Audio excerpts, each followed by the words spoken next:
The story opens with a young woman whose elegance conceals a deeper mystery. She appears to be a maid, gifted as a companion to a hero named Arthur Louis Zetes, the future heir to one of the country's most powerful corporations. Yet, through a twist of fate, she now finds herself in Arthur's household. Arthur observes her with quiet curiosity. Though she looks perfectly human, he doubts that anyone could have created something so lifelike. The craftsmanship behind her form alone makes him acknowledge why the Zetes Corporation dominates the entire nation's technology industry. Still, a sliver of doubt lingers in his mind, and he decides to watch her carefully. It doesn't take long for his suspicions to prove justified. Within moments of observing her, something unexpected happens. Arthur intervenes immediately, restoring order and assigning her to investigate the incident, suspecting that her appearance there had been planned to test his reactions. His sharp instincts serve him well. He quickly deduces that someone is monitoring him from the rooftop and orders his assistant to remove a hidden microphone beneath the table. Years of betrayal have taught him caution. Arthur's life has been shaped by deceit and survival. His own relatives have attempted to poison, kidnap, and get rid of him. It is no wonder that he has grown to despise human nature. That same evening, he receives a package containing a bouquet of flowers. His assistant admires their beauty, but hidden within is a knife. The delivery, intended as a message, reminds Arthur of the truth he has always known. People exist only for greed and impurity. To him, humans are selfish, driven by desire and deception. Objects, on the other hand, never betray. A robot incapable of lying or corruption is the only form of loyalty he trusts. Yet, as he studies the maid again, something disturbs him. She appears to be sweating, an act no machine should be capable of. Meanwhile, Marie Advance, the supposed robot, reveals impressive combat abilities, moving with the precision and strength of a martial artist. However, her stoic face betrays something unusual. She is sweating not from mechanical malfunction, but from fear. The truth is that Marie is human. To save her parents from crushing debt, she accepted a contract to serve the Zetes family, pretending to be an artificial being. Now trapped in her disguise, she must act perfectly mechanical or risk exposure. Arthur, however, fails to notice her humanity. He studies her with interest, admiring her poise and cold demeanor. When she announces she will clean the room, her mechanical tone brings him a strange sense of calm. He begins to address her more personally, sensing an odd contrast between his own intensity and her emotionless composure. While his assistant serves tea, he explains Murray's new role. Arthur faces constant assassination attempts, and the maid will act as his personal bodyguard. As the assistant speaks, Murray quietly prepares food. She remarks that she is only allowed to eat when her master is in the bath, a rule she accepts with robotic discipline. When she steals a sandwich and runs off, the assistant panics, realizing that if her true nature is discovered, they will both be punished. Later, when the driver arrives late, Arthur reprimands him severely. He detests lateness as much as deceit, believing that unreliability is a sign of weakness. In the car, he mentions an upcoming university lecture followed by a formal dinner with an associate's son, a rude and reckless man. Arthur instructs her to act human during the event. At the university, Marie witnesses Arthur's brilliance firsthand. He is an exemplary student, admired by peers and respected by professors. But not everyone is kind. A group of boys accidentally bump into her in the corridor, muttering apologies. Mary responds mechanically, exposing her robotic disguise. Their mocking tone makes it clear they see her as nothing more than a tool. Arthur arrives in time, defending her with quiet authority. The boys retreat, and Arthur remarks to himself that her emotionless face is oddly charming. When they return to the mansion, Arthur's half-brother Maillard greets them. His demeanor is polite, but his eyes are filled with malice. The tension between them is palpable. Both exchange hollow compliments and disguised insults, concealing years of resentment beneath polite smiles. Mary, naive and trusting, initially believes Maillard to be kind. Later, when Maillard excuses himself to find the bathroom, Mary offers to guide him, startling him with her sudden movement. Nervous, he insists she stop. She apologizes mechanically. When he examines her, fascinated yet uneasy, he wonders about the purpose of a maid who cannot even smile. In response, she attempts one, a twisted, unnatural imitation that sends chills down his spine. The grotesque expression leaves him visibly shaken, and he hurriedly leaves the room. That night, Arthur stands by his window, watching the dark city beyond. Memories of his childhood flood back, the warmth of his father's hand, the hatred in his brother's eyes. His solitude feels heavier than ever. Murray approaches him quietly, interrupting his thoughts. She regrets doing so when she sees the pain on his face. Arthur asks her for a favor, lying down and resting his head on her lap. Her body feels firm beneath him, and he assumes it must be the metallic frame of her design. In truth, it is the strength of her human body. For the first time in years, Arthur feels peace. He confides that he has never had anyone by his side. The weight of being chosen as heir has left him alone, burdened with responsibility he never asked for. Mary promises to stay by his side always. Deep inside, she realizes that beneath his cynicism lies a boy who only seeks warmth and trust. Yet she senses something hidden. She can tell that he, too, is lying about his indifference. The next morning, two identical cars appear at the mansion. One arrives early. Moments later, the real one shows up. The kidnapper reveals himself to be none other than Maid. He sneers at Arthur's helplessness, mocking the robot maid who dared to defy him. His taunts are cruel, dripping with years of resentment. Arthur, bound and powerless, realizes too late that his brother has been plotting his downfall from the start. Mary's absence haunts him. He cannot believe she could have survived the attack. Rage and despair twist inside him as Maid gloats, speaking of erasing the family name entirely. Arthur remains defiant not from pride, but from grief. But his defiance earns him more cruelty. Maid accuses him of despicable acts, mocking his parentage and character. Arthur silently accepts that the world would be better off without him. Still, one thought lingers: gratitude. Meeting Mary, even for a short while, had given him a reason to care again. Then, against all expectation, a familiar voice cuts through the chaos. Mary bursts into the scene, alive and determined. Her combat skills prove real as she leaps into battle, dismantling the attackers one by one. Within moments, she frees Arthur, guiding him through the warehouse. But danger lingers. The place is filled with gasoline.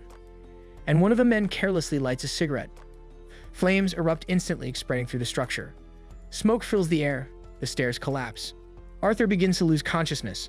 Desperate, Marie searches for an exit and spots a small basement window. She hoists Arthur onto her shoulders, determined to carry him to safety. But when he realizes her plan, he refuses to abandon her. He insists she isn't made of indestructible metal, that she will die if she stays. Marie, knowing the truth, decides to reveal it. For the first time, she speaks from her heart. Serving him had become more than duty. She had come to treasure his presence. Beneath her emotionless exterior, she had discovered something human, something real. Arthur listens, torn between disbelief and pain. He recognizes her courage and tells her that she deserves more than a life of danger and deception. He believes she can simply reboot if she survives, but deep down he knows it isn't true. She pushes him through the window, urging him to live. Flames consume the room behind her. When the world fades back into color, Marie awakens in a hospital bed. Burned but alive, she sees Arthur sitting beside her. Relief floods his face as he explains that he contacted Roy, his assistant, to help her after the fire. Something about her haunts him, the memory of her warmth, her trembling hands, and what he swears was a smile in the flames. Roy and Mary notice his silence, wondering if he has realized the truth. Arthur finally decides to keep his thoughts buried. He convinces himself that perhaps he only imagined her humanity. For now, he insists that she remain a robot because that is what the world expects her to be, what he expects himself to believe. Loving a machine would be madness, and loving a person would be weakness. Mary accepts her role once more, pretending to be what he wants her to be, not because she must, but because it is the only way to stay by his side. And so their story ends, a broken boy and the woman who pretends to be a machine. Bound by the fragile illusion of loyalty and the unspoken truth of love, neither dares to admit. The next morning, the courtyard of the Zetes mansion was alive with preparation for an important event. Arthur oversaw everything with sharp precision, his gaze scanning every corner.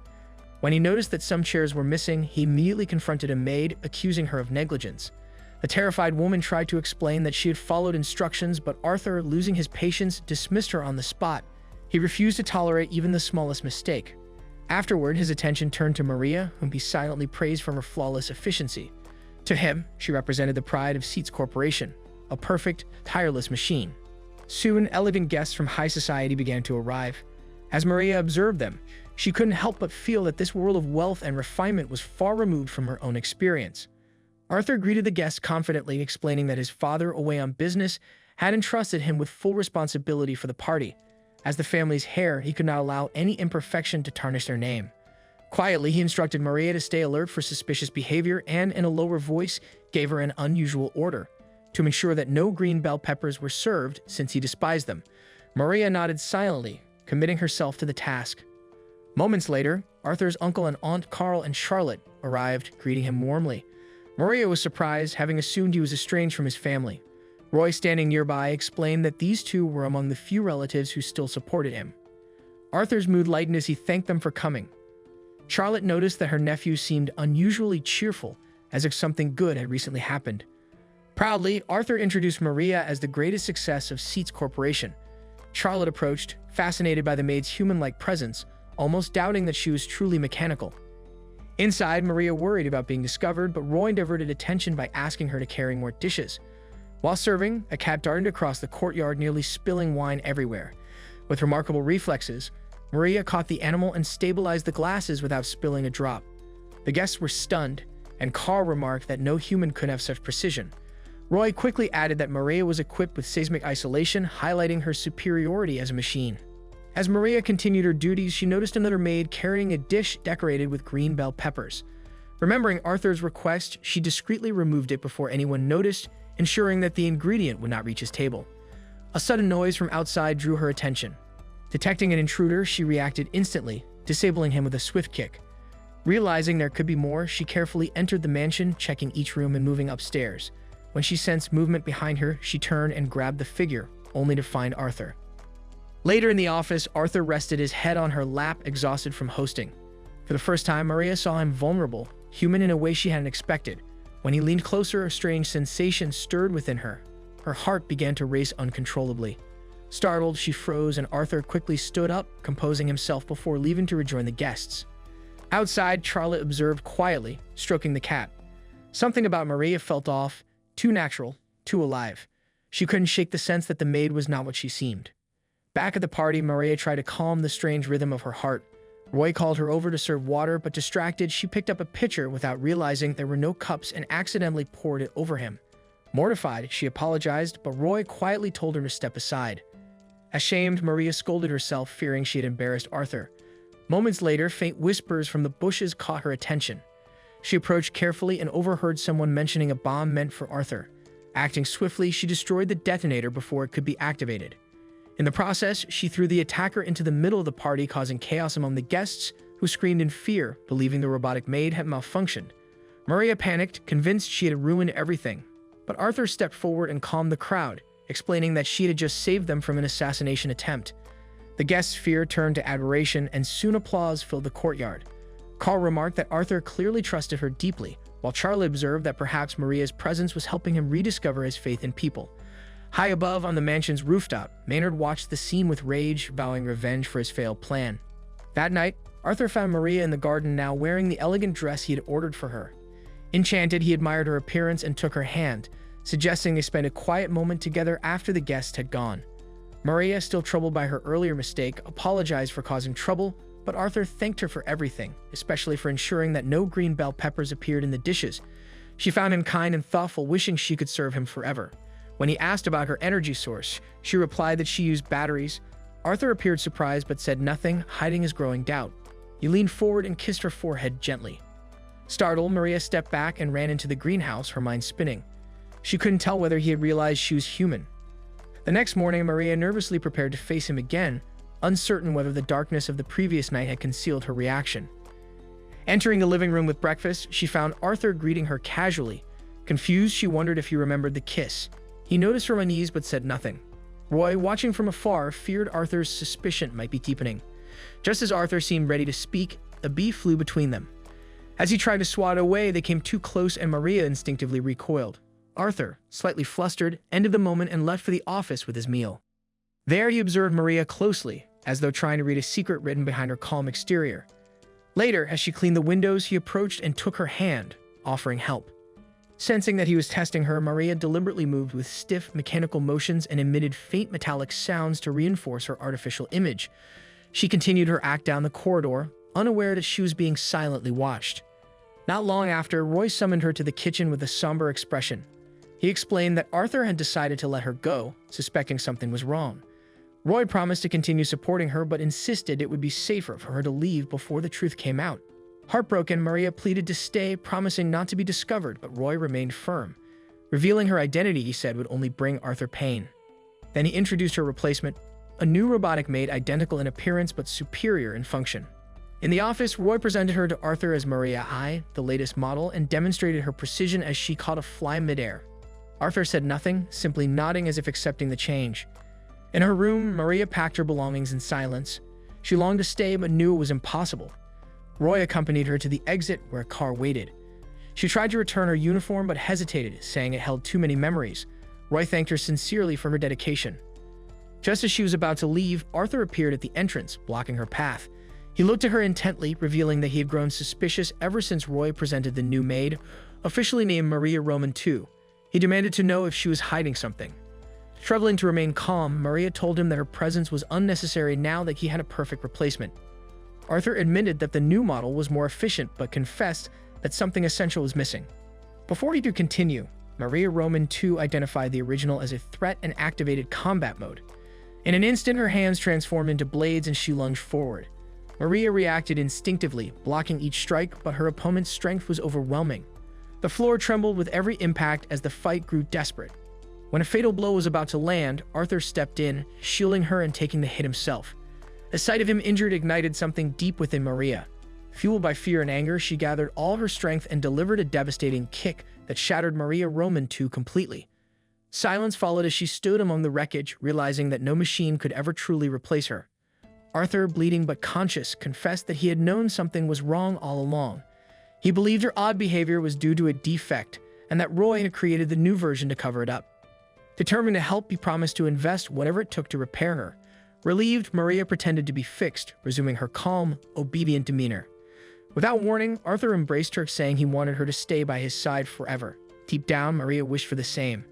She understood now that the bond between them had grown beyond any divide between human and machine. The next morning, Roy greeted her with a discreet smile, expressing how pleased he was to work with her again. Arthur appeared happier than he had in years, carrying a quiet sense of peace. Yet the calm did not last. To everyone's surprise, Maria Roman II, believed destroyed, reappeared, restored, and upgraded. Roy explained that he had managed to recover part of her system, and that from then on, both Marias would protect Arthur together.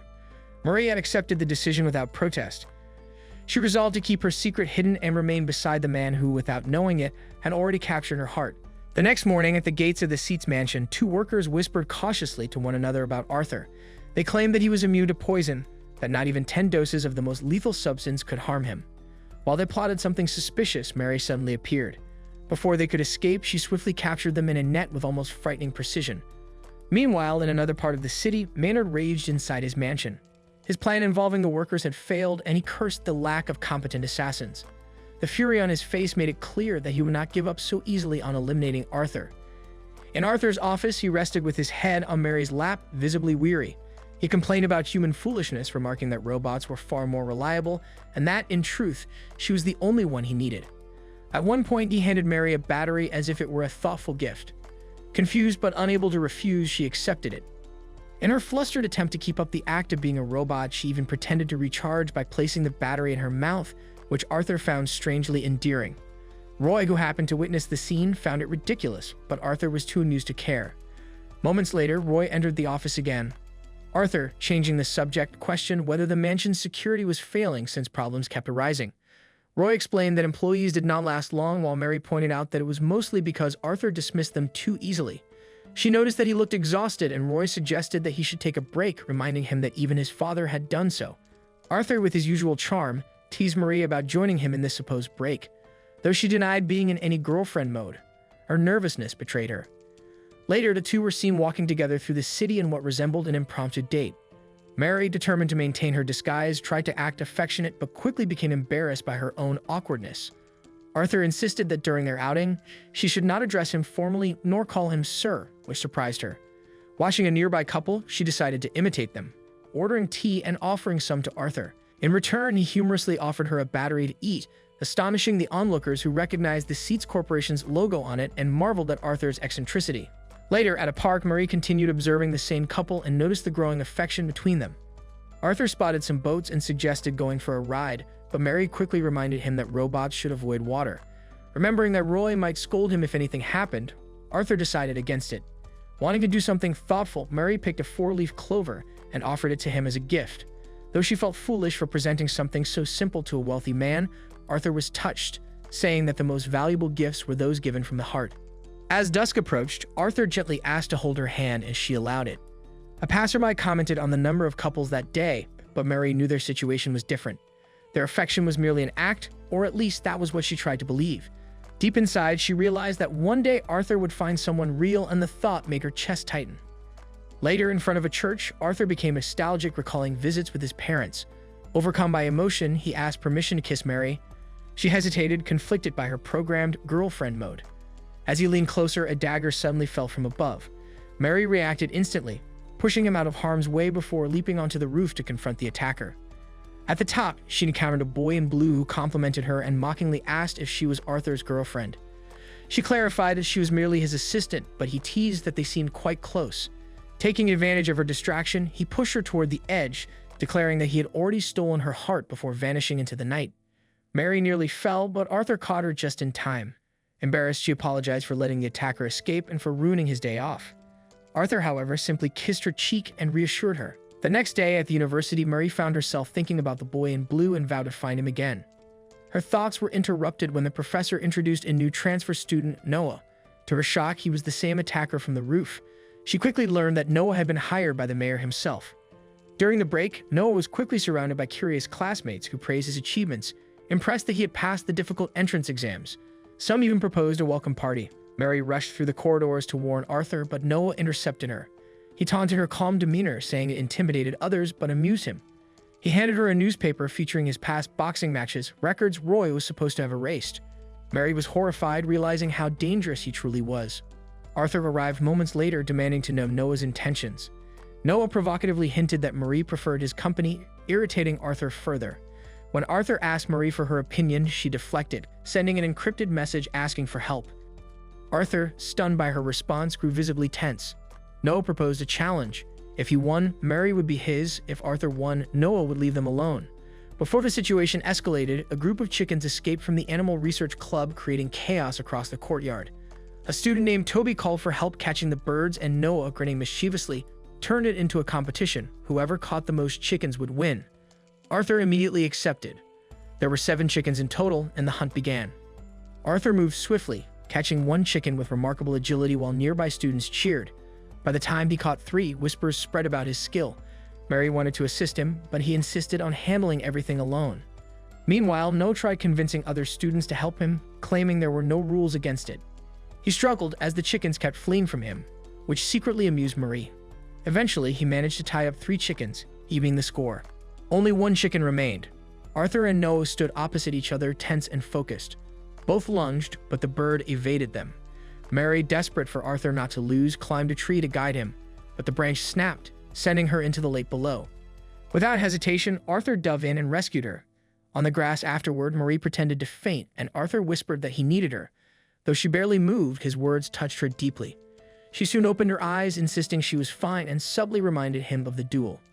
Moments later, Noah appeared holding the last chicken. Declaring the contest over, he praised Arthur for abandoning the chase to save Mary and suggested calling it a draw, remarking that such devotion was admirable. He then left, leaving Mary relieved yet uneasy. Later that evening at the mansion, Roy explained to Mary that he had convinced Arthur he hadn't been in the water long enough to fall ill. Still, she carried a lingering guilt over the day's events. Not long after, it was revealed that Arthur had indeed caught a cold from his rescue in the lake, a quiet but undeniable reminder of the sacrifice he had made for her. A few minutes later, the tension reached its breaking point. Roy stood before Mary, pressing a knife to her throat, his eyes blazing with anger. He scolded her harshly for allowing Arthur to fall sick, calling it nearly unforgivable. Calmly, Mary accepted his words, saying her only regret would be if Arthur ever discovered the truth about her. Caught off guard by her sincerity, Roy lowered the knife, revealing it was only a toy. He explained that no one could possibly learn the truth as he had erased all traces of her past. Without addressing his reassurance, Mary stated that what truly mattered was Arthur's recovery, vowing to do whatever it took to restore his health. Roy's tone softened. Leading her to another room, he revealed a mysterious suitcase, explaining that Arthur's father once claimed it contained a device capable of curing anything, though even he had never known what it really was. Mary gazed at the case, uneasy yet intrigued by the unknown object inside. Sometime later, Mary entered Arthur's office to find him working despite his fever. Concerned, she urged him to rest, but he refused. His deep sense of responsibility drove him to continue preparing for the upcoming school anniversary as both student council host and the heir of the Zetes Corporation. Not wanting to disappoint those who believed in him, he pressed on. Watching him, Mary admired his resolve as he left the room to retrieve more documents. Back in her quarters, she opened the suitcase and stared at its contents, uncertain whether something so strange could truly be of use. That night, Mary entered Arthur's room dressed as a nurse, leaving him completely stunned. Gently, she pushed him onto the bed and insisted he rest. Pressing her forehead to his, she checked his temperature with care. Arthur grew flustered, but Mary remained composed, saying her method was purely practical. Seeing how feverish and drenched in sweat he was, she offered to help him change. When he removed his shirt, she struggled to stay calm, reminding herself she was a machine. But upon seeing the scars that covered his back, her composure faltered. Arthur explained that those marks were remnants of the dangers he had faced since childhood, scars that would never fade. Overcome with emotion, Murray wrapped her arms around him, silently promising never to let anyone hurt him again. For the first time, Arthur allowed himself to appear vulnerable. Though he couldn't fully understand his feelings, the warmth of her presence eased something deep within him. Meanwhile, in the mansion's corridors, two servants gossiped about Arthur's worsening condition, joking that he might not survive. When Murray appeared behind them and heard their mocking remarks about her outfit, she acted without hesitation, kicking one and knocking out the other with a vase. Seeing another servant heading upstairs toward Arthur's room, she toppled the entire staircase onto him. Once the commotion ended, Mary returned to Arthur's room. She apologized for the noise, assuring him that he could now rest peacefully. Arthur took her hand, his gaze gentle and sincere. He thanked her, admitting that he often pretended to be fine even when he wasn't, but with her he could be honest. The trust in his voice weighed heavily on Mary's conscience, yet it only deepened her wish to stay by his side. At the Maynard mansion, the atmosphere turned grim. In a dimly lit basement, Maynard descended the stairs in search of Noah, visibly uneasy. Upon finding him, he complained about Noah's habit of appearing unannounced. Noah handed him Arthur's phone, saying the incriminating video had been erased and that Arthur could now be killed without hesitation. But Maynard corrected him. He wanted Arthur alive so he could end him personally. The venom in his tone revealed the depth of his hatred. Days later, Arthur's mansion hosted a lavish masquerade ball to celebrate his birthday. The grand halls shimmered with light and laughter. Relieved to see Arthur healthy again, Mary smiled as he playfully offered her a handful of batteries so she could enjoy the party too. The gesture touched her deeply. The cheerful mood shifted when Noah appeared in costume, greeting them with exaggerated enthusiasm. Arthur tensed immediately. Before the tension could rise, an elderly politician approached and called for Arthur's attention. Arthur greeted him respectfully and left to discuss official matters, leaving Murray behind. Noah claimed he was going to get food, but Murray grew suspicious and followed him. She soon came across a guest wearing the same costume Noah had been in, carrying a food tray.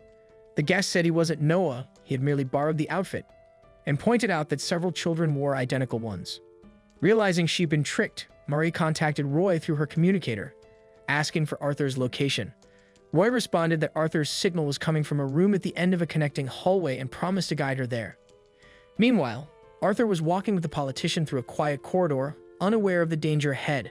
Suddenly, Noah appeared and injected him with something. As dizziness overtook him, the terrified politician fled, apologizing and claiming he was only acting for his family's safety. Noah remarked coldly that threatening loved ones always worked, though he never truly understood why. Despite the drug's effects, Arthur fought back, striking Noah with a taser. Noah commended his resilience before retaliating with a kick, disarming him and injecting another dose. He said no one could survive that much and revealed the compound had originally been meant for Mary. Arthur was merely bait. Following Roy's directions, Mary sprinted down the halls. As she tried to open the connecting door, Noah appeared suddenly, pressing a knife to her throat and pinning her against the wall. His voice was calm but deranged as he praised her composure, calling her the most fascinating being he had ever met. Mary fought back. Her first strike missed, but the second landed, forcing him to drop the knife.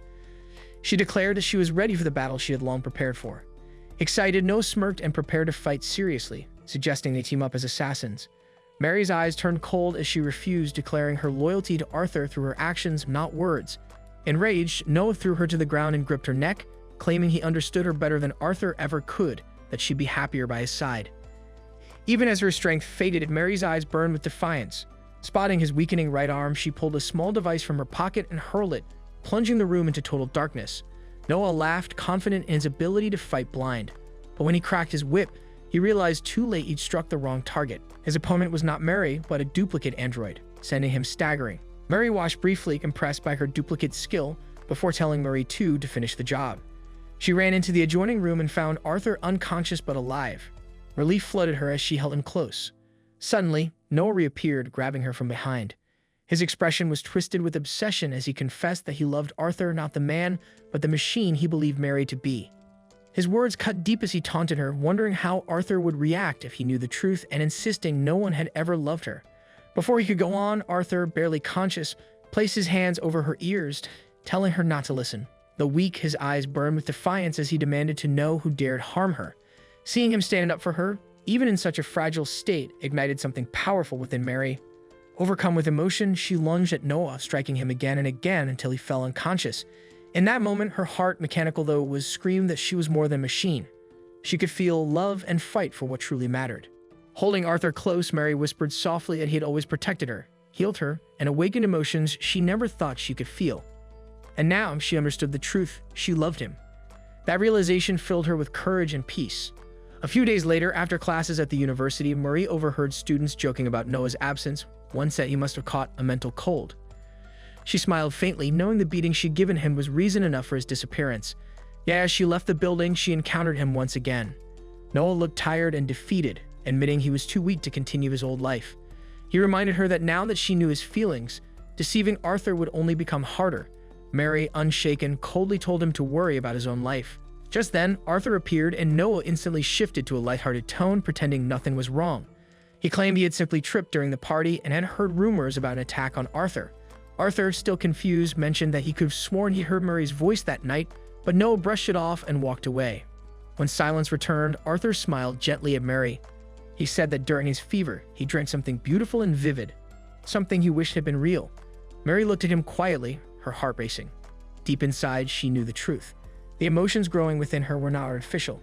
They were real, undeniable, and inescapable. She was in love with him.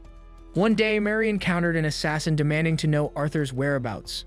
Unaware that she was his bodyguard, the man didn't see it coming when she kicked him straight out the window. Later, Arthur praised her for handling yet another assassination attempt.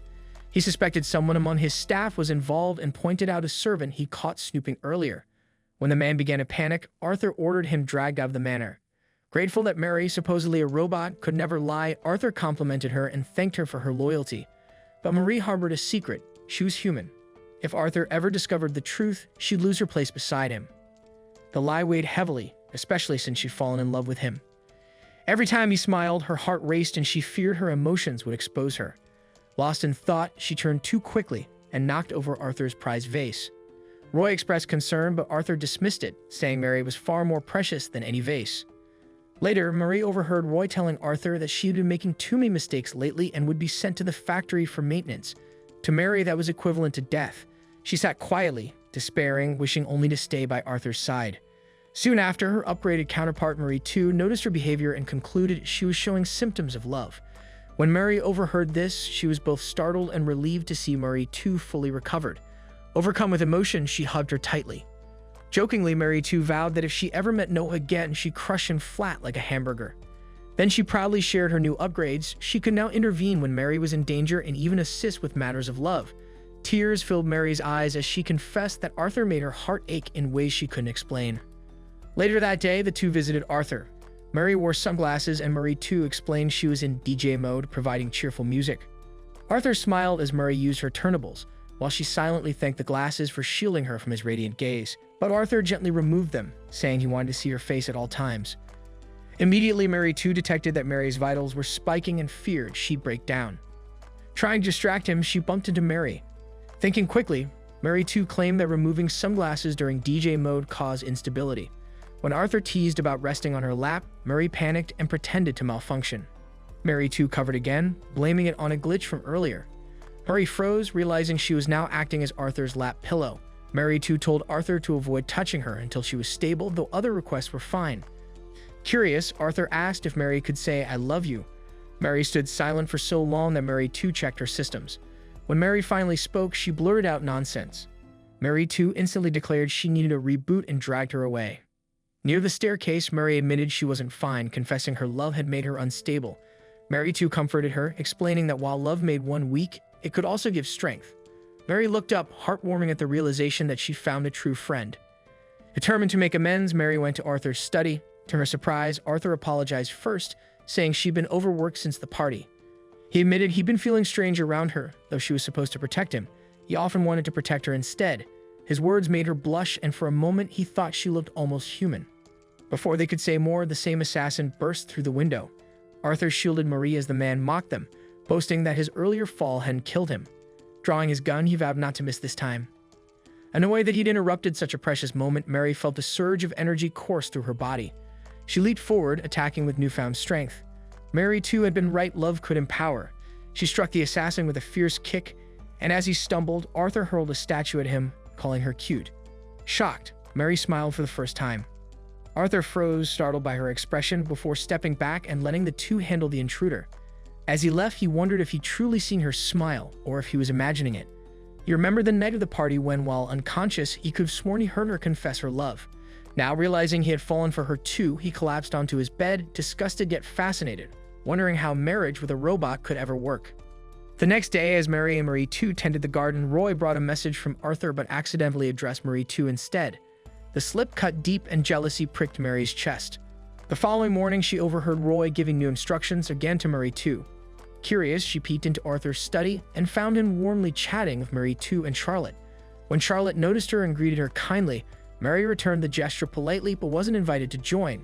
Marie 2 had already taken over most of her duties. Later, when Mary offered Arthur tea, he ignored her and continued talking to Marie 2 about their private meeting the day before. Feeling unwanted, Mary spied on them from the balcony, catching fragments of their conversation involving Marie 2 and Roy. Suspicion grew. Was Arthur getting closer to Marie 2?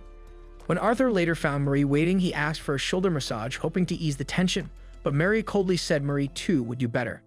The next morning, before leaving for school, she muttered that he probably preferred Marie 2's company, then silently scolded herself for sounding rude. At school, Marie watched girls fawn over Arthur and felt an ache in her chest. She soon spotted Noah surrounded by classmates discussing another party. Trying to avoid him, she turned away, but Noah appeared behind her and asked why she looked upset. Mary admitted she felt uneasy around Arthur and decided to keep an eye on Noah for safety reasons. Smirking, Noah pointed out that her emotions were jealousy, a symptom of love. He suggested the easiest way to deal with jealousy was to eliminate its source. Then, with a darker grin, he added that he too wanted Arthur gone so he and Marie could be together. But before he could finish, Marie had already vanished. That afternoon, Mary waited by the school gate until the driver approached, saying he was there to pick her up. When she replied that Arthur was still inside, he insisted Arthur had already gone to the park. Without a word, Mary sprinted off, her bag slipping from her hands. Watching her run, the driver picked it up and murmured that her behavior was unusually erratic for a robot. As she ran, Mary finally admitted that Noah was right. She was jealous. She feared losing Arthur to Marie 2, but also felt guilty for doubting her. Loving him was painful. It revealed emotions she didn't want to face. At the park, Arthur sat quietly watching the sunset when an assassin appeared. Mary immediately intervened, declaring inwardly that she alone had the right to share this sunset with him. More assassins emerged, but Marie 2 burst from the bushes, firing small missiles that scattered them. She chased after the stragglers, leaving Mary to guard Arthur. Arthur smiled, explaining that the modifications he, Roy, and Charlotte had worked on allowed Mary 2 to operate independently whenever Mary needed repairs. Lowering her head, Marie apologized, admitting she'd been jealous and feared being replaced. Arthur froze, realizing she had just confessed her feelings outright. He reassured her that while Mary 2 was an exceptional robot, Marie would always be his favorite. Pulling her close, he told her that no matter how far technology advanced, she would remain his number one. As they sat beneath the fading sunset, Roy watched from a distance. The following morning, Arthur's driver arrived 10 minutes late. Mary immediately assumed the man was as good as dead this time, yet Arthur simply told her to get in the car, and they drove off without a trace of anger from him. During the ride, Marie wondered why he wasn't furious. Her confusion only grew when the driver casually wished Arthur a happy birthday. Mary was shocked she hadn't known something so important about the boy she liked. Arthur considered his birthday the worst day of the year. To him, it was nothing more than an excuse for enemies to send him rigged gifts filled with blades and bombs. His meals on this day were routinely poisoned, and his parties always ended up canceled due to bomb threats. It was also tied to memories he refused to speak of. The only fond birthday memory he had came from the year his father officially took him in as a stepchild, carving out a rare moment from his busy schedule to share a cake with him. Mary, remembering her own childhood before falling into extreme poverty, recalled how a birthday cake had always made her happy every year. She decided that once she returned to the mansion, she would bake a cake for Arthur. Birthdays in her mind were meant to be joyous occasions, and she wanted his to be one too. When they reached school, every girl in sight swarmed Arthur, begging him to accept their gifts. Mary quickly gathered them all as Arthur apologized to the crowd and made it clear he wouldn't be taking presents from classmates. He then asked Mary to help return everything, unintentionally placing her in a difficult position with the girls. They later invited her to join the Arthur fan club, formerly titled the Society for Wanting Arthur to Look at You Like You're Trash. Something was clearly wrong with these girls. Arthur was a misanthrope to his core, always responding to their greetings with a stray and polite smile. The girls, however, interpreted his distant attitude as him viewing them as nuisances, something they found thrilling to the point of nosebleeds. They handed Mary all their gifts again, expecting her to deliver them to Arthur. She made sure to check with him first. When she asked the girls if helping meant they would become her friends, the idea filled her with happiness since she genuinely liked Arthur as well. But everything fell apart when they immediately collected their gifts back and declared that falling in love with Arthur was a serious offense within their club. They believed he was far too wonderful for anyone to presume to love him, and they demanded that Mary give up. When she questioned what was so wrong about falling in love, the girls chased her through the school. Marie wondered whether her feelings for Arthur were really so unacceptable. Their pursuit stopped abruptly when the girls saw Arthur standing nearby holding a flustered Marie. His expression turned frightening as he warned them that someone would get hurt if they continued messing around. The girls apologized and left. Arthur then asked what had happened, and Mary simply assumed the role of someone who had been playing tag with them. Arthur later mentioned that student council business would keep him late and asked her to go home without him. Back at the mansion, Mary began preparing the cake, believing that adding a lot of tasty ingredients would guarantee a good result. While focused on her work, she suddenly swung her knife toward Noah, who had appeared without warning. He swiftly caught her hand and disarmed her, though Mary continued trying to strike at him.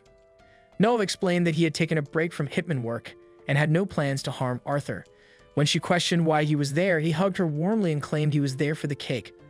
Mary refused to give him any and fought him off while continuing to mix the batter. Noah began offering baking advice, mentioning that baking was a convenient way to slip foreign substances into a target's body. Right then, the oven exploded. Mary retrieved the ruined cake and immediately suspected Noah, but he fled while stating that she was simply terrible at baking. He chose not to steal the cake because it looked too disgusting, and he wished her luck with her hopeless love. Outside, he marveled at how weak the mansion's security was and considered stopping by again to admire Marie in her maid outfit. As soon as he landed, however, Mary too detected him and nearly minced him into a hamburger steak. He reconsidered any future visits. Meanwhile, human Marie managed to repair her cake enough that once wrapped, it looked decent. Unfortunately, Mary too bumped into her, knocking it from her hands and ruining it again. Mary told the robot to forget it and focus on increasing patrols. As she stared at the destroyed cake, she realized she wouldn't be able to give it to Arthur. Remembering the fan club's comments and Noah's teasing, she wondered whether Arthur would even accept something she made. She felt he deserved better than her failed attempt. If she was going to embarrass herself, she figured it was better not to try at all. Arthur returned home at that moment, and Marie greeted him. He explained that his day had been exhausting because he spent it dodging presents from everyone. He wished he could accept people's goodwill at face value, but after everything he had experienced, trusting others was nearly impossible. The day had gone poorly for everyone, reaffirming why he hated his birthday so much. Marie didn't want him to feel that way, so she gave him the cake anyway. Arthur accepted it and admitted that he no longer felt doomed to be miserable every birthday because now he had Mary. She silently promised herself she would always be there for him. Arthur took a bite and struggled to hide his disgust, realizing she had mixed up the salt and sugar. Not wanting to hurt her feelings, he insisted it tasted good. He then mentioned something he had been wanting her to do for a while. That night, he asked her to change into a casual outfit while he dressed up as a butler. When they met again, they admired how lovely the other looked. Arthur styled her hair with unexpected skill and picked flowers for her. For dinner, he served her batteries, and later she lay on his lap while he gently stroked her hair. Mary felt deeply embarrassed. Arthur's gestures were so kind, yet she couldn't understand the conflict within her. A sudden knock interrupted them. A heap of presents had been delivered, despite Arthur's strict instructions to leave everything outside. As he approached the door, an assassin burst into the room with a knife. Marie prepared to intervene, but Arthur stunned the attacker with a taser he had upgraded after the previous incident, strong enough to incapacitate in one hit. When a second assassin arrived, Marie asked for a moment and rushed off to change back into her maid outfit. She returned and knocked the intruder out. In that moment, she understood why she felt torn. She didn't want to be protected. She wanted to be the one protecting him. She lifted Arthur into her arms, noting that he had likely fought off assassins long before she arrived, and she admired his resilience. It was precisely because he could stand on his own that she wanted to shield him. She wondered if her desire to protect him bothered him, but he absolutely adored it. The next day, Marie learned Arthur had collapsed at school and was asking for her. Rushing to him, she was suddenly captured by the Robot Lovers Club. They suspected she was a robot created by the Zetes Corporation and wanted to disassemble her. None of them had ever undressed a girl, and the thought weighed too heavily on their consciences to proceed. Mary claimed she had anti-gravity systems in her feet and could hover 3 millimeters above the ground, but needed to be untied to demonstrate. Once freed, she hopped lightly on one leg, prompting the boys to point out that it looked like normal jumping. She calmly stated that robots sometimes lied and knocked several of them aside and attempted to escape. Before she reached the door, the remaining boys dragged her down. Arthur soon arrived, having tracked her with a GPS device. One of the club members attempted a sneak attack from behind the door, but Arthur knocked him out with a single punch. He refused to let anyone have Mary but him. Mary wanted to protect him, and he had saved her once more. Suddenly, she realized something was wrong with her undergarments and panicked at the thought of him seeing her in such a state. When he tapped her shoulder, her heart raced and she quickly pretended to have lost her memory. Arthur brought her back to the mansion to consult Roy, who suggested keeping her overnight for maintenance. Arthur insisted on handling the matter himself. He explained that the two of them had 7 daily precepts of flirtation. Seeing how desperate he looked, Marie played along. The first was the morning hug, followed by holding hands on the way to and from school with their fingers interlaced. The third was feeding each other with the say ah gesture. The fourth was gazing into each other's eyes. The fifth was the lap pillow. The sixth was the head pat. And the seventh involved Arthur holding her face and asking her to close her eyes. Marie assumed this meant a kiss, but when she opened her eyes, nothing had happened.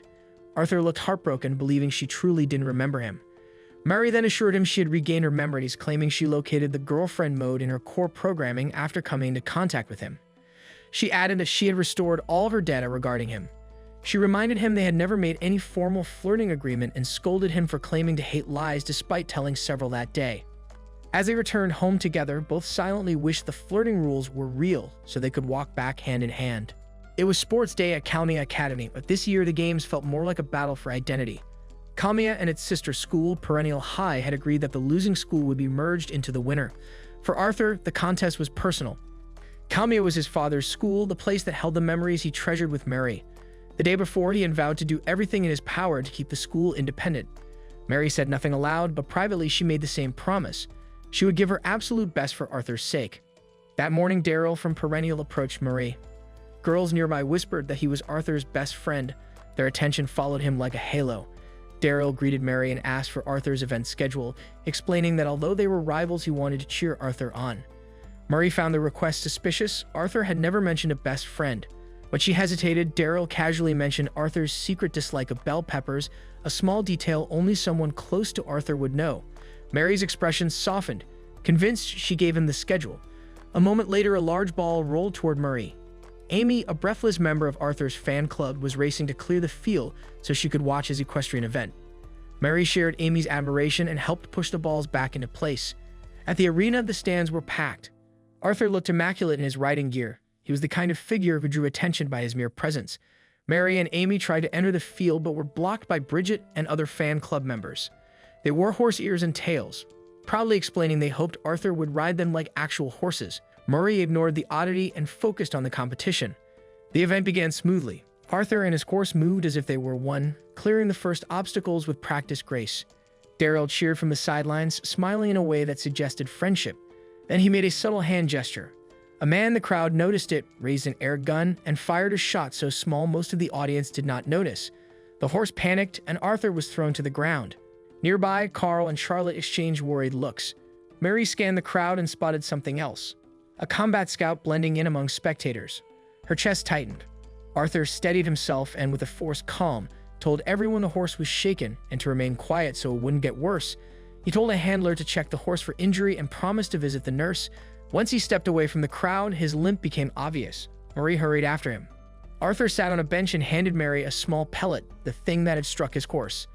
Mary muttered that it looked like an assassination attempt, but Arthur dismissed that idea. The weapon had been childish and crude. Then he said a name, Daryl. Marie froze. He had met Daryl in grade school back when Arthur was not acknowledged as in here and was often the target of scorn. During a class pairing, Daryl had been the only boy who chose him. They discovered they were both in similar positions, illegitimate children with little standing. Daryl had smiled and said their mismatched supplies could be combined. Arthur felt warmth he'd never known, friendship. Their bond grew through school years. Once before a recital, Arthur's sheet music disappeared. Daryl told him not to worry. Arthur had memorized it. Arthur panicked and fainted when he sat at the piano. Afterward, Daryl comforted him and blamed overpractice. Arthur believed him. After Daryl's birthday, Arthur bought him a present. On his way to school, Arthur saw Daryl with a group of bullies and overheard a conversation that changed everything.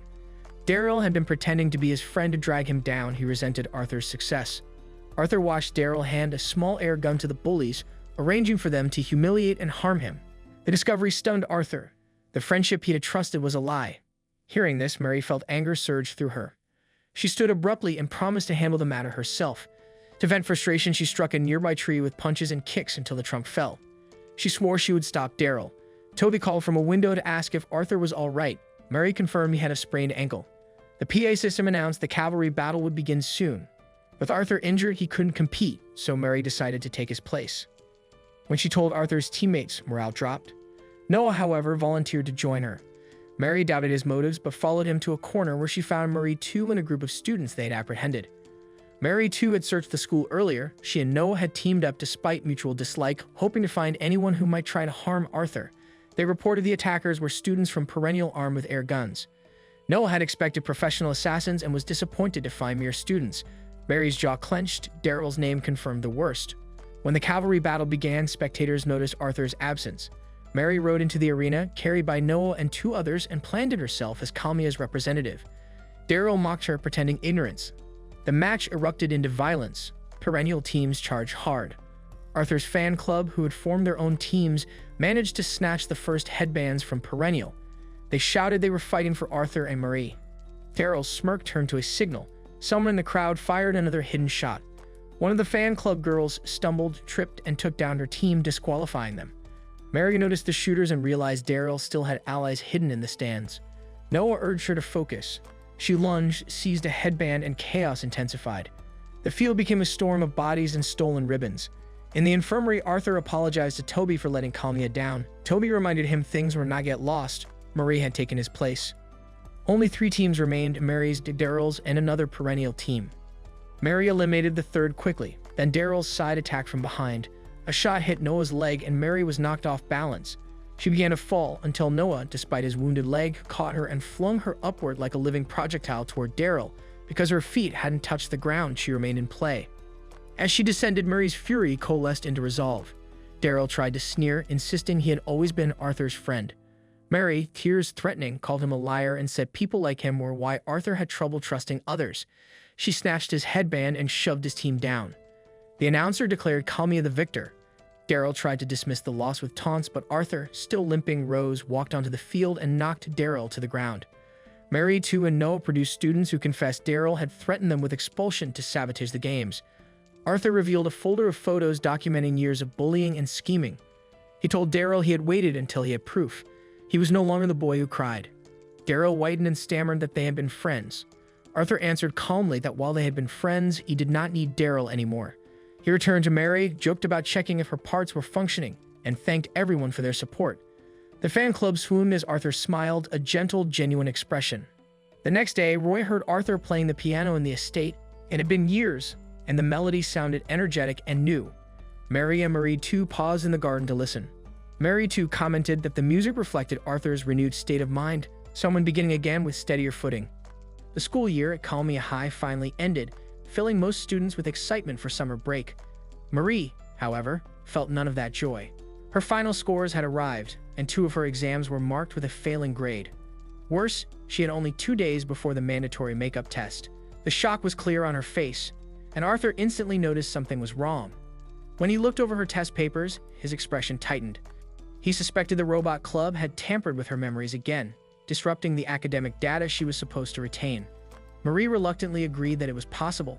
She explained the short deadline for the retake, and Arthur warned her gravely. If she failed again, she would almost certainly be expelled. Calmia High didn't tolerate repeated failure. For Marie, the idea of expulsion was far worse than displeasing Roy. Losing her place beside Arthur felt unthinkable.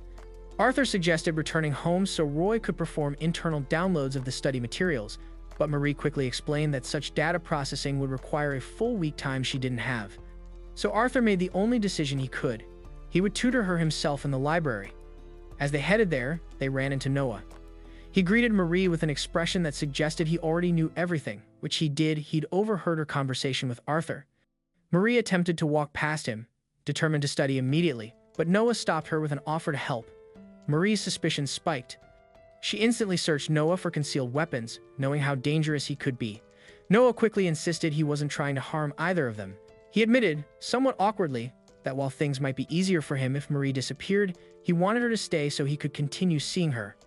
Before Marie could respond, Arthur appeared behind them, arms full of books that slipped from his hands in shock at what looked like Marie, clutching Noah's shirt. Marie instantly fabricated an excuse, explaining she had merely noticed dirt on Noah's clothes. Arthur accepted it without question. knowing she was programmed to be helpful in small, domestic ways. Noah asked to join their study session. Arthur looked confused by the request, but Noah justified himself. He shared Marie's classes and understood the material better than Arthur, who belonged to the advanced track. Arthur had no argument against this and reluctantly agreed. Hearing this, Noah cheerfully guided Marie toward the library. The three of them settled at a table, Mary in the center, Arthur on her right, Noah on her left. While Arthur tried to explain key points from the textbook, Noah offered to show Mary his notes. Instead of notes, he slid forward a set of documents clearly containing information about Marie's past. Marie immediately saw the risk and glared fiercely at Noah. He stammered an apology. When Arthur looked up, confused, Marie claimed Noah was simply joking around and should be ignored.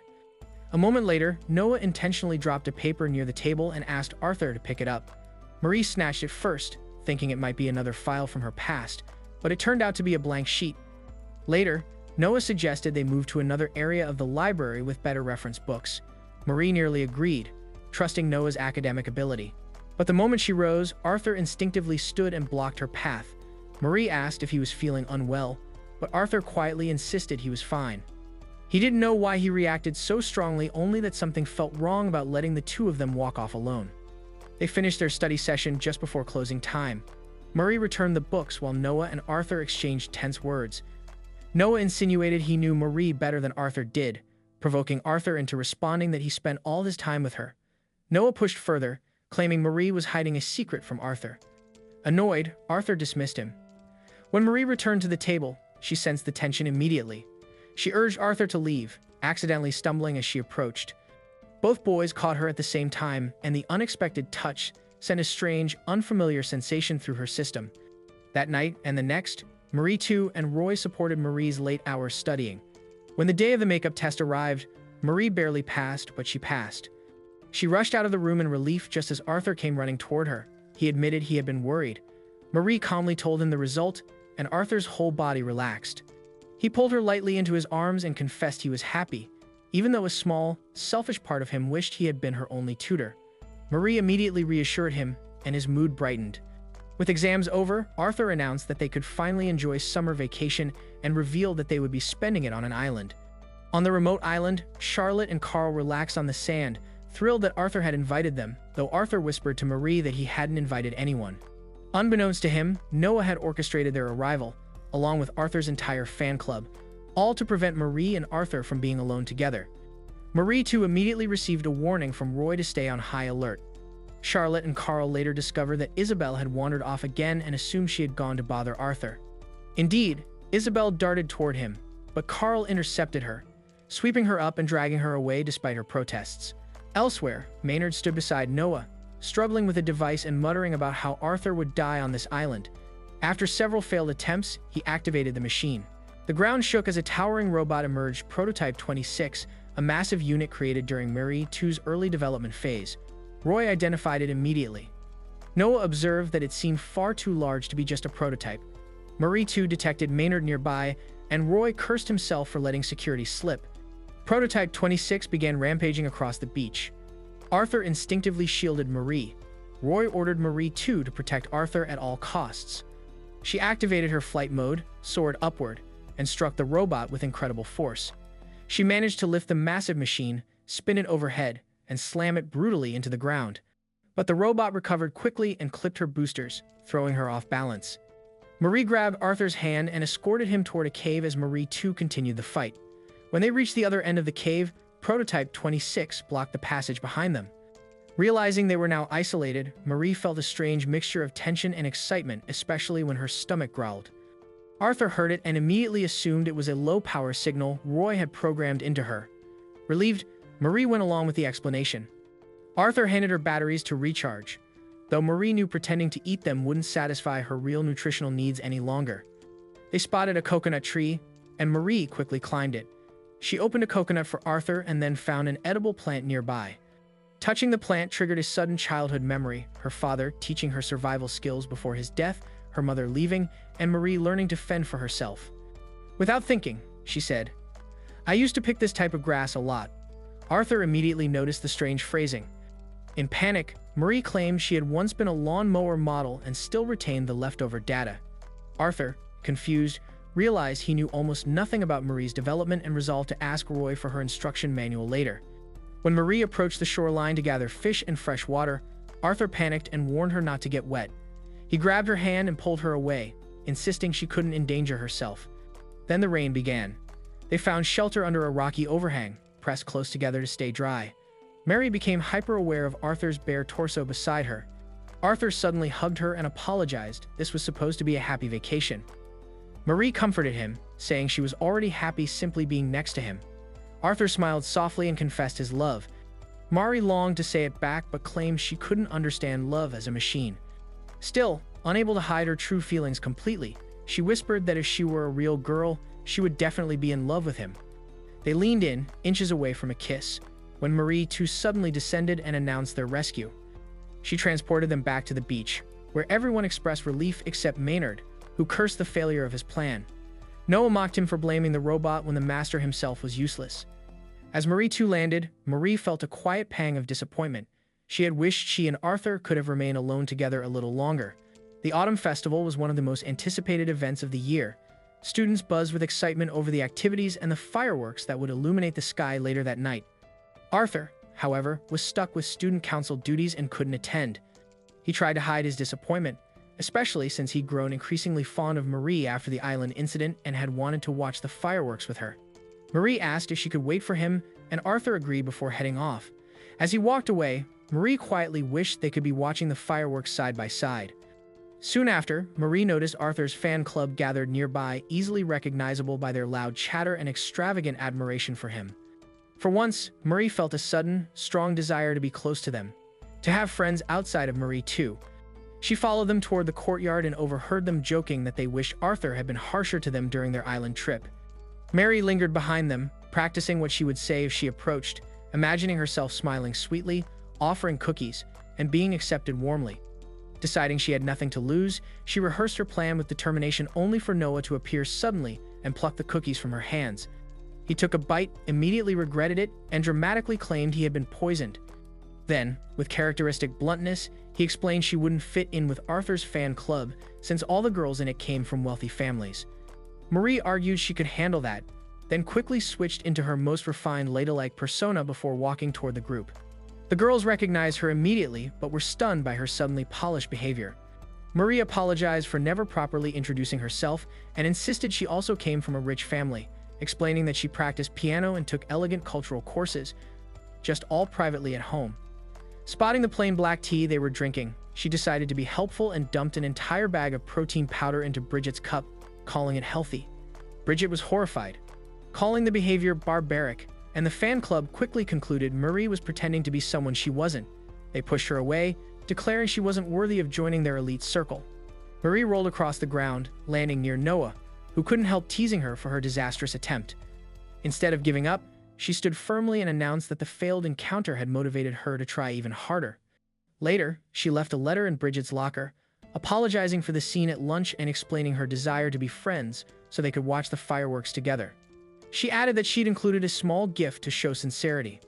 When Bridget found the letter, her friends admired how pretty it looked and wondered if it might even be a love letter. Bridget excitedly opened it only to immediately start sneezing. Seeing the four-leaf clover attached, she angrily concluded someone was exploiting her allergy and stormed off, assuming the letter was a trap. Marie and Noah, who had been watching from afar, were shocked to learn about Bridget's extremely specific allergy. As the final bell neared, the teacher halted the class. Her favorite flower vase had been broken and sloppily taped back together. She declared that unless the culprit confessed and cleaned the classroom alone, no one would be allowed to leave for the fireworks. The students grumbled in annoyance, but no one came forward. Just as Noah stood to take the blame, Marie raised her hand first and volunteered. After class, Noah approached her. Marie admitted she wasn't responsible but couldn't stand the thought of the entire class missing the fireworks because of one person's mistake. If cleaning meant the others could enjoy the festival, she didn't mind. Noah left the room but overheard 3 male students bragging that they were the culprits and that they had gotten away with it thanks to Marie's kindness. Noah revealed himself, and the boys paled. One tried to attack him, but Noah quickly subdued him while declaring it self-defense. He warned them sternly. No one was allowed to bully Marie except him. Terrified, the boys immediately began cleaning. Afterward, Noah brought Marie to the balcony where students had gathered. He encouraged her to be straightforward about what she wanted. Bridget noticed Marie hovering nearby. Gathering her courage, Marie removed her wig, bowed her head, and asked once more if they could be friends. Bridget refused at first, calling Marie weird for following them all day. Mary's heart sank until Bridget added that she respected Mary's genuine feelings for Arthur and considered her a rival rather than an enemy. She invited Mary to join them for the fireworks. Two girls from the fan club, who were also Marie's classmates, stepped in and casually revealed that they had told the teacher she wasn't the one who broke the vase, confirming they trusted Marie. Overwhelmed with gratitude, Mary turned to thank Noah, but Noah's heart skipped when he saw her smiling so brightly. Before she could reach him, someone shouted her name. Marie tripped, and Noah lunged to catch her, but Arthur was faster. He gently held her steady. He explained he had rushed through his work just to watch the fireworks with her. When he asked the group if he could join them, everyone, especially Bridget, was thrilled. The fireworks burst across the sky, and Marie felt warmth spread through her chest as she stood among her new friends.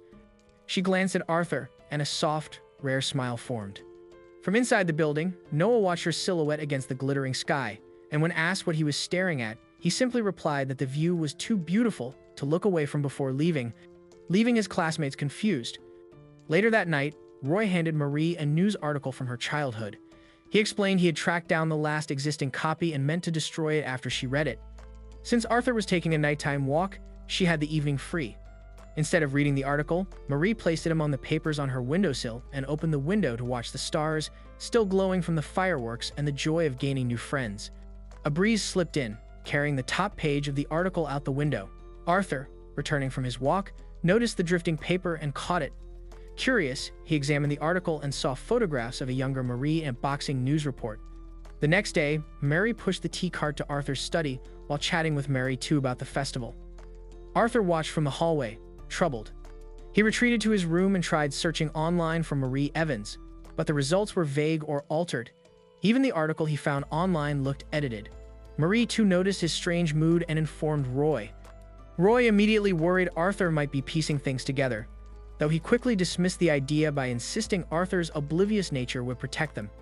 Marie also doubted he knew anything, reasoning that nothing recent had exposed her humanity. Still, both wondered whether he might have known for longer and simply pretended not to. Arthur, however, was spiraling. If Marie was human, then she had been lying to him from the start. But if she was a robot, then why did some things feel too real? He decided to find proof himself and discreetly took a knife for protection just in case. He observed Marie from afar, seeing some servants running from bees. Marie swiftly caught the bees herself, unafraid. Arthur wondered whether her fearlessness confirmed she was mechanical. Later, he saw her carry heavy boxes with ease and concluded her strength must be robotic. When other servants praised her, she called herself a defective product. Arthur felt uneasy, wondering if her kindness toward him was programmed behavior.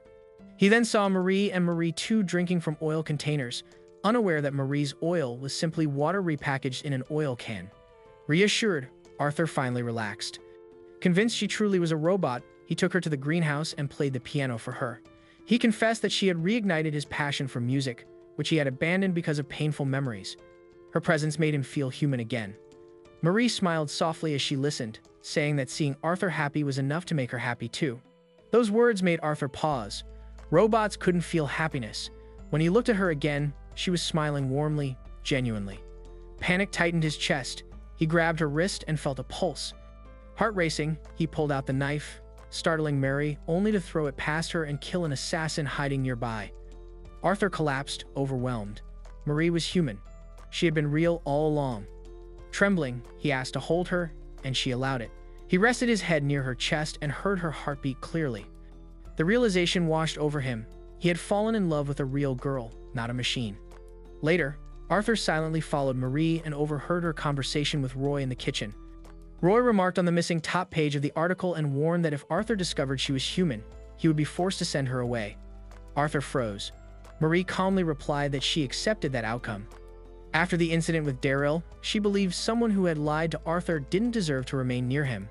Roy promised he wouldn't abandon her and would confess to Arthur himself if needed. They retrieved the missing article page from Marie too, relieved no one else had found it. Arthur, listening just outside, felt both guilt and relief. He knew he should have returned the article, but he had chosen not to. Now, more than ever, he wanted to protect Marie. If keeping her secret meant she could stay, he would do whatever it took.